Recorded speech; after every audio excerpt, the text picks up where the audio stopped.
நம்ம பெரியவங்க அடிக்கடி ஒரு விஷயம் சொல்வாங்க, சில இடங்களுக்கு எந்த காரணத்தை கொண்டும் போகக்கூடாதுன்னு. ஏன்னா சில ரகசியங்கள் நம்மள தேடி வராது, நாம தான் அதை தேடி போற மாதிரி இருக்கும். அப்படி போறப்போ திரும்பி வர முடியாத நிலை கூட வரலாம். நான் இப்ப சொல்ல போற கதையும் அப்படிப்பட்ட ஒரு சம்பவம் தான். இது வெறும் கற்பனை கதை இல்லைன்னு இன்னைக்கும் அந்த ஊர்ல சிலர் நம்புறாங்க. எல்லாருக்கும் வணக்கம், நான் ராணி. வாங்க வீடியோக்குள்ள போயிடலாம். அது 1998ஆம் ஆண்டு நடந்த சம்பவம். தஞ்சாவூர் மாவட்டத்துக்கு அருகில் இருந்த அழகான ஒரு சிறிய கிராமம் அது. சுற்றிலும் வயல்கள், தென்னை மரங்கள், காலை நேரத்துல பறவைகளின் சத்தம், மாலை நேரத்துல கோவில் மணி ஓசை அப்படின்னு அமைதியான வாழ்க்கைய தான் அந்த ஊர் வாழ்ந்துட்டு வந்துச்சு. அந்த ஊர்ல எல்லாமே சாதாரணமா தான் இருந்துச்சு. ஆனா ஒரே ஒரு வீடு மட்டும் அந்த ஊரின் அமைதிக்கே ஒரு நிழலாக இருந்தது. அந்த வீட்டை பத்தி யார்கிட்டயாவது கேட்டா உடனே பேச்ச மாத்திடுவாங்க. சிலர் முகத்தை திருப்பி கொண்டு கூட போய்விடுவாங்க. இன்னும் சிலர் அதை பத்தி பேசாதீங்க அப்படின்னு மெதுவா சொல்லிட்டு அங்கிருந்து கிளம்பிடுவாங்க. அந்த வீட்டுக்கு அருகே இருந்த பாதையில கூட இரவு 8 மணிக்கு மேல யாரும் நடந்து போக மாட்டாங்க. அதுக்கு காரணம், ஒவ்வொரு அமாவாசை இரவும் சரியாக நள்ளிரவு 12 மணிக்கு அந்த வீட்டின் பழைய மரக்கதவு தானாவே திறக்கிறதா எல்லாரும் நம்பினாங்க. காத்தே இல்லாத இரவிலும் அது மெதுவாக சிறிய ஒரு சத்தத்தோட அந்த கதவு திறக்கிறதா சிலர் பார்த்திருக்காங்க. ஒரு முறை அல்ல, பல வருடங்களாக. முதல்ல மக்கள் இதை காத்து அப்படின்னு தான் நினைச்சாங்க. பிறகு கதவை மாற்றினாங்க, புதிய பூட்டு போட்டாங்க, இரும்பு சங்கிலியால கட்டினாங்க. ஆனா அடுத்த அமாவாசை இரவு வந்தது. அந்த நேரத்திலும் அதே சத்தம், அதே கதவு மீண்டும் திறந்து விட்டது. அதன் பிறகுதான் அந்த வீட்டை முழுவதுமா பூட்டிட்டு யாரும் அங்க வசிக்காம போயிட்டாங்க. காலம் ஓடிக்கிட்டே இருந்துச்சு. மரம், செடி, கொடிகள் அந்த வீட்டை முழுவதுமா மூட ஆரம்பிச்சிச்சு. பகல் பார்த்தாலே அந்த வீடு ஒரு வித்தியாசமான அமைதியோட இருக்கும். இரவுல பார்த்தா அது ஒரு வீடாகவே தெரியாது. இருட்டு உயிரோட நிக்கிறது போல தோணும். ஆனா அந்த ஊருக்கு ஒரு நாள் வந்த ஒருவன் கதையையே மாற்ற போகிறான் என்று அப்போது யாருக்கும் அங்க தெரியாது. அவன் பெயர் அருண். வயது 28. சென்னையில் ஒரு வார இதழில் நிருபராக வேலை பார்த்து கொண்டிருந்தார். பழைய மர்மங்கள், கிராம கதைகள், யாராலும் விளக்க முடியாத சம்பவங்கள் என்று விசாரித்து கட்டுரை எழுதுவது அவனுடைய வேலை. ஒரு நாள் அவன் அலுவலகத்திற்கு ஒரு பெயரே இல்லாத கடிதம் வந்தது. அதில் வெறும் ஒரு வரிதான் எழுதப்பட்டிருந்தது. அமாவாசை இரவு கதவு திறக்கும், வீட்டை ஒரு முறை வந்து பாருங்கள், உண்மை இன்னும் உள்ளேதான் இருக்கிறது. அந்த கடிதத்தில் அனுப்பியவரின் பெயரும் இல்லை, முகவரியும் இல்லை. ஆனால் அந்த கிராமத்தின் பெயர் மட்டும் தெளிவாக இருந்தது. அருணுக்கு ஆர்வம் வந்தது. இது யாரோ விளையாட்டுக்காக அனுப்பியிருக்காங்களா, இல்ல உண்மையாவே ஏதாவது இருக்குமா என்று அவன் யோசிக்க ஆரம்பித்தான். ஆனால் அவனுக்கு தெரியல, அந்த ஒரு கடிதம் அவனுடைய வாழ்க்கையே தலைகீழாக மாற்றப் போகிறதுன்னு. அடுத்த நாள் காலையிலேயே அருண் கிளம்பி அந்த கிராமத்திற்கு புறப்பட்டான். சென்னையிலிருந்து பல மணி நேர பயணத்திற்கு பிறகு மாலை சூரியன் மறைய தொடங்கிய நேரத்தில் அவன் அந்த ஊருக்குள் நுழைந்தான். ஊருக்குள் நுழைந்தவுடன் அவனுக்கு இந்த இடம் மிகவும் அமைதியாக தோன்றியது. சாலையோரத்தில் சில முதியவர்கள் மரத்தடியில் அமர்ந்து பேசிக் கொண்டிருந்தார்கள். சில பெண்கள் வீட்டு வாசலில் கோலம் போட்டுக் கொண்டிருந்தார்கள். குழந்தைகள் தெருவில் ஓடி விளையாடி கொண்டிருந்தார்கள். எல்லாமே ஒரு சாதாரண கிராமத்தை போலதான் இருந்துச்சு. இவ்வளவு அமைதியான ஊரை பற்றி தான் அந்த கடிதம் வந்ததா அப்படின்னு அவனுக்கே சிரிப்பு வந்துச்சு. முதலில் ஊராட்சி மன்ற அலுவலகத்துக்கு சென்று தங்குவதற்கு ஒரு அறை ஏற்பாடு செய்தான். அங்கிருந்த உதவியாளர் மிகவும் மரியாதையாக பேசினார். எதுக்காக சார் நம்ம ஊருக்கு வந்திருக்கீங்க அப்படின்னு கேட்டார். அருண் ஒரு நிமிடம் யோசித்து விட்டு, சில பழைய விஷயங்களை பற்றி தெரிஞ்சுக்கணும், குறிப்பா அந்த பழைய பெரிய வீட்டை பத்தி அப்படின்னு சொன்னான். அந்த வார்த்தை முடிவதற்குள் அந்த உதவியாளரின் முகம் மாறி போனது. கையில் இருந்த பேனா கீழே விழுந்தது. அவர் மெதுவாக கதவை பார்த்தார். யாரும் இல்லை என்று உறுதிப்படுத்திக் கொண்ட பிறகுதான் அருணுக்கு அருகில் வந்து மெதுவாக பேச ஆரம்பித்தார். சார், அந்த வீட்டை பத்தி இங்க யார்கிட்டையும் கேட்காதீங்க. ஏன்? அது நல்ல விஷயம் இல்ல. என்ன நல்ல விஷயம் இல்ல? பேய் இருக்குதுன்னு சொல்றாங்களே, அது உண்மையா? அவர் உடனே தலையசைத்தார். நான் எதுவும் சொல்லல சார். ஆனா ஒரு விஷயம் மட்டும் ஞாபகம் வச்சுக்கோங்க, அமாவாசை இரவு அந்த வீட்டு பக்கமே போகாதீங்க. அதுக்குள்ள என்ன இருக்கு அது எங்களுக்கும் தெரியாது. இந்த பதில் அருணுக்கு இன்னும் ஆர்வத்தை ஏற்படுத்தியது. மாலையே அவன் ஊருக்குள் நடந்து சென்று மக்களிடம் பேச ஆரம்பித்தான். முதலில் ஒரு டீ கடையில் அமர்ந்திருந்த 70 வயது முதியவரிடம் கேட்டான். தாத்தா, அந்த பழைய வீட்டை பற்றி உங்களுக்கு ஏதாவது தெரியுமா? அந்த முதியவர் டீ டம்ளரை கீழே வைத்தார். சில வினாடிகள் அருணை அமைதியாக பார்த்தார். பிறகு மெதுவாக சொன்னார். அந்த வீட்டுல ஒரு காலத்துல மீனாட்சின்னு ஒரு பெண் வாழ்ந்தா. அவங்க யாரு? அந்த ஊர்ல எல்லாருக்கும் உதவி பண்ணுற நல்ல மனசுக்காரி. அப்புறம் ஒரு நாள் அவங்க காணாம போயிட்டாங்க. போலீஸ்ல புகார் எதுவும் கொடுக்கலையா? கொடுத்தாங்க, கண்டுபிடிக்கலையா? இல்ல. அப்புறம் அதுக்கப்புறம்தான் அந்த வீட்டுல இருந்து சில விஷயங்கள் எல்லாம் ஆரம்பிச்சது. அருண் உடனே நோட்டு புத்தகத்தை எடுத்து குறிப்பெழுத ஆரம்பித்தான். அதே நேரத்தில் டீ கடையிலிருந்து இன்னொருவர் சிரித்தார். அதெல்லாம் பழைய கதை தம்பி. பேய் பிசாசுன்னு எதுவும் கிடையாது. அருண் அவரை பார்த்தான். அப்படின்னா வேற யாரோ அந்த வீட்டை பத்தி பயத்தை உருவாக்கி இருக்காங்க. யாரு? அதுதான் தெரியல. 2 பேரும் 2 விதமாக பேசினார்கள். ஒருவர் பேய் இருக்கிறது அப்படின்னாரு, இன்னொருத்தர் மனிதர்களின் வேலைதான் அப்படின்னு சொன்னாரு. எதை நம்புறது அப்படின்னு அருணுக்கு ஒன்னும் புரியல. அந்த நேரத்தில் டீக்கடையின் உரிமையாளர், இதுவரை அமைதியாக இருந்தவர், திடீரென்று பேச ஆரம்பித்தார். சார், நீங்க உண்மையாவே விசாரிக்க வந்திருக்கீங்கன்னா இன்று இரவு அந்த வீட்டை போய் தூரத்துல இருந்து மட்டும் பாருங்க, உள்ள போகாம. அது ஏன்? அது உங்களுக்கே புரியும். அவர் அதற்கு மேல் ஒரு வார்த்தையும் பேசவில்லை. இரவு மெதுவாக இறங்க ஆரம்பித்தது. வானம் முழுவதும் கருமேகங்கள் சூழ்ந்தன. நிலவே இல்லை. அந்த நாள் அமாவாசைக்கு முந்தைய இரவு. அருண் தனது கேமரா, டார்ச், நோட்டு புத்தகம் எல்லாவற்றையும் எடுத்துக்கொண்டு அந்த பழைய வீட்டை நோக்கி நடந்தான். தொலைவில் இருந்தே அந்த வீடு தெரிந்தது. மரக்கிளைகள் வீட்டின் கூரையை முழுவதுமாக மூடியிருந்தன. ஜன்னல்கள் உடைந்து கிடந்தன. வாசல் கதவு பாதியாக சாய்ந்து இருந்தது. அந்த வீட்டை பார்த்த உடனேயே ஏன் இந்த ஊர் மக்கள் இதை தவிர்க்கிறார்கள் என்று அவனுக்கு புரிந்தது. அவன் மெதுவாக சில அடிகள் முன்னேறினான். அப்போது அந்த வீட்டுக்குள் இருந்து ஒரு பெண் மெதுவாக பாடுவது போல ஒரு குரல் கேட்டது. அது மிகவும் மெல்லிய குரல், காற்றோடு கலந்து வந்தது. அருண் உடனே நின்று விட்டான். உள்ளே யாராவது இருக்கீங்களா அப்படின்னு சத்தமா கேட்டான். பதில் இல்லை. மீண்டும் அதே குரல். இந்த முறை இன்னும் தெளிவாக. அவன் டார்ச்சை வீட்டின் கதவை நோக்கி அடித்தான். அங்கே ஒரு வெள்ளை நிற சேலை அணிந்து ஒரு பெண் இருந்தாள். கதவுக்கு பின்னால் நின்று கொண்டிருப்பது போல ஒரு நிழல் மட்டும் தெரிந்தது. அருணின் இதயம் வேகமாக துடிக்க ஆரம்பித்தது. அவன் கண்களை ஒரு நொடி மூடிவிட்டு மீண்டும் திறந்தான். ஆனால் அந்த நிழல் அங்கே இல்லை. சில நொடிகள் அப்படியே நின்று கொண்டிருந்தான். அவன் இதயம் வேகமாக துடித்து கொண்டிருந்தது. இது என்னோட கற்பனையா இல்ல உண்மையாவே யாராவது இருந்தாங்களா என்று தனக்குத்தானே கேட்டுக்கொண்டான்.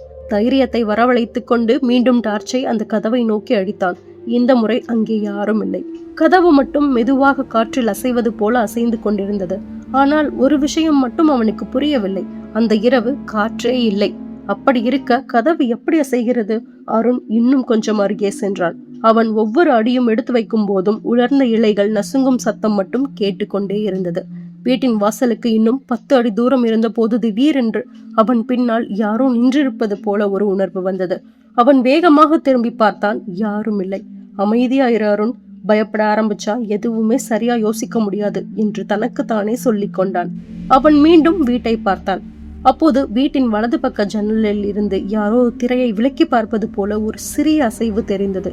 இந்த முறை அவன் கண்களை நன்றாக சிமிட்டி பார்த்தான். மீண்டும் அமைதி. இங்க யாராவது ஒளிஞ்சு இருக்காங்களா, இல்லைன்னா என்ன யாரோ பயன்படுத்துற மாதிரி முயற்சி பண்றாங்க போல அப்படின்னு நினைச்சுக்கிட்டான் அருண். கதவை தொட்டு பார்த்தான். பழைய மரம், தூசி படிந்து கிடந்த அந்த வீடு. ஆனால் கதவின் கைப்பிடியில் மட்டும் தூசி இல்லை. அது சமீபத்தில் தான் யாரோ பிடித்தது போல சுத்தமாக இருந்தது.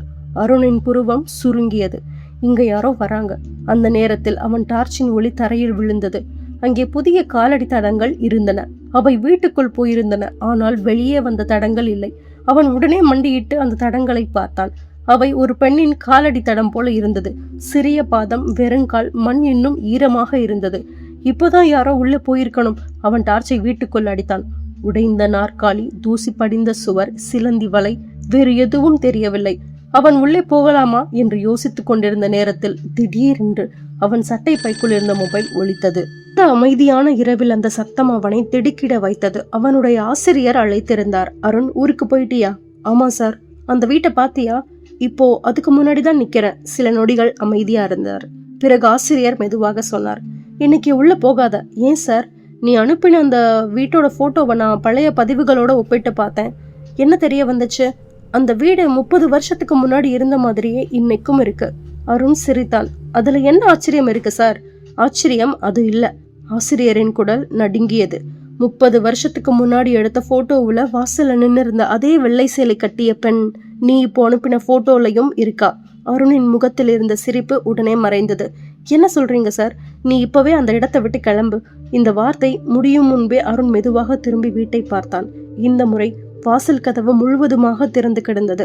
அதன் உள்ளே இருட்டின் நடுவில் யாரோ நின்றிருந்தார்கள். அந்த உருவம் மெதுவாக கையை உயர்த்தியது. அது உள்ளே வா என்று அழைப்பது போல இருந்தது. அருண் ஒரு அடி கூட முன்னே எடுத்து வைக்கவில்லை. ஆனால் அவன் காதருகில் யாரோ ஒரு பெண் மிகவும் மெதுவாக, நீ மட்டும்தான் எனக்கு உதவி செய்ய முடியும் என்று கிசுகிசுத்தாள். அருண் மின்னல் வேகத்தில் திரும்பி பார்த்தான். அவன் பின்னால் யாருமே இல்லை. அருணின் முதுகு முழுவதும் வியர்வை பூத்தது. அவன் கையில் இருந்த டார்ச் கூட லேசாக நடுங்க ஆரம்பித்தது. இங்க இன்னொரு நிமிஷம் இருந்தா சரியா இருக்காது என்று நினைத்தவன் மெதுவாக பின்னோக்கி நடக்க ஆரம்பித்தான். ஆனால் அவன் 2 அடி கூட எடுத்து வைக்கவில்லை. திடீரென்று அந்த வீட்டின் கதவு டமார் என்ற சத்தத்துடன் தானாக மூடிக்கொண்டது. அந்த சத்தம் அந்த ஊர் முழுவதும் எதிரொலித்தது போல இருந்தது. அருண் அப்படியே உறைந்து நின்றான். அவன் கண்கள் அந்த வீட்டின் கதவையே பார்த்து கொண்டிருந்தன. சில நொடிகளுக்கு பிறகு மீண்டும் அதே அமைதி. ஒரு நாய் கூட குறைக்கவில்லை, ஒரு பூச்சியின் சத்தம் கூட கேட்கவில்லை. அந்த அமைதிதான் அருணுக்கு இன்னும் அதிகமாக பயத்தை ஏற்படுத்தியது. அவன் வேகமாக அந்த இடத்தை விட்டு வெளியேறினான். அடுத்த நாள் காலை அருண் ஊரிலேயே மிகவும் வயதான மனிதரான ராசு தாத்தாவை சந்திக்க முடிவு செய்தான். ஊரில் யாரிடம் கேட்டாலும் அந்த வீட்டோட முழு வரலாறு ராசு தாத்தாவுக்கு தான் தெரியும் அப்படின்னு சொன்னாங்க. ராசு தாத்தாவுக்கு வயது 82. வீட்டின் முன் இருந்த மர நாற்காலியில் அமைதியாக அமர்ந்து கொண்டிருந்தார்.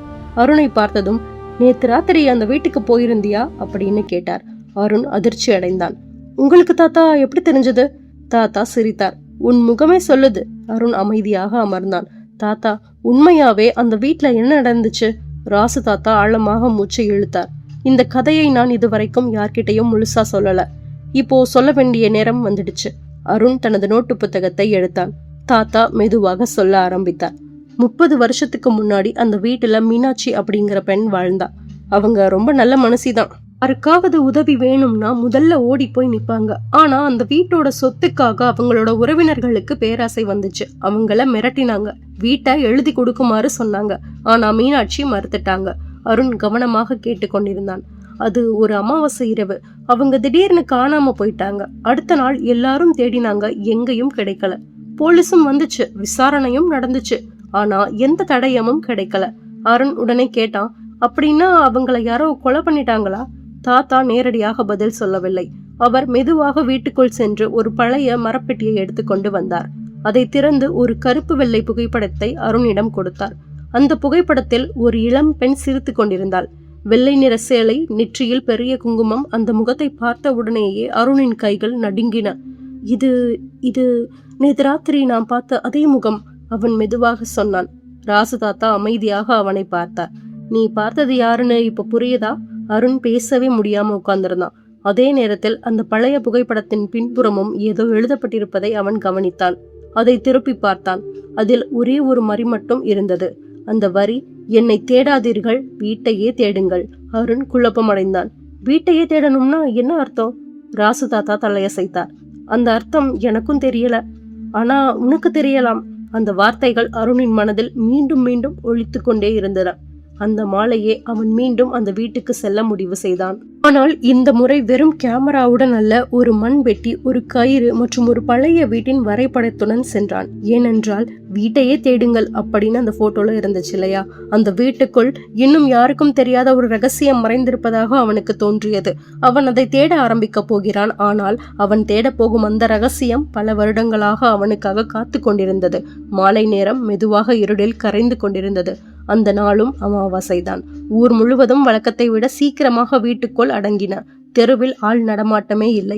அருண் மட்டும் தனது தோளில் ஒரு சிறிய பையை மாட்டிக்கொண்டு டார்ச், கேமரா, கயிறு, மண்வெட்டி ஆகியவற்றை எடுத்துக்கொண்டு அந்த பழைய வீட்டை நோக்கி நடந்தான்.